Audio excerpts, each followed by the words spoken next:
Hello বন্ধুরা, welcome back to my another mini blog. তো সকাল সকাল তোমরা দেখো যে কতটা রোদ উঠে গেছে এই গরমের টাইমটার মধ্যে। আর এখানে আমার চা খাওয়াও কমবে না, কারণ যতই গরম থাকুক না কেন চাটা ম্যান্ডেটারি। আর এখানে দেখো আমার নাচ, সেটা তোমরা একটু পরেই বুঝতে পারবে।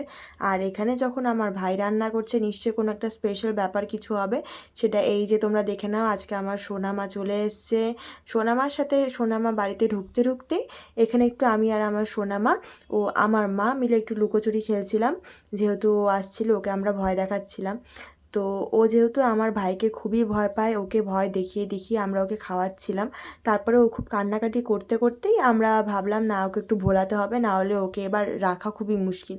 ওকে একটু ভোলানোর জন্য আমরা ছাদে নিয়ে গেলাম, ঘোরাঘুরি করলাম। আর এই গরমে ছাদে গিয়ে আমাদের সবারই হাওয়া খুবই পাংচার হয়ে গেছিলো, কারণ নিচের ঘরে এসিতে থাকতে থাকতে ওপরে যখন এসে আমরা একটু দাঁড়িয়েছি, মনে হচ্ছিল পায়ের পাতাটা আমাদের পুরো শরীর গরম হয়ে গেছে। তারপরে এই গরমের জন্য আমরা ফ্রিজের থেকে জল বের করে দেখো আমাদের কী অবস্থা, এক একজনের মাথায় ঢালতে শুরু করে দিয়েছি।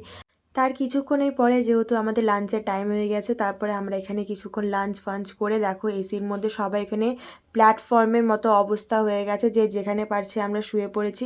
কি আর করা যাবে, এই গরমটা আমরা আর কেউ নিতে পারছি না।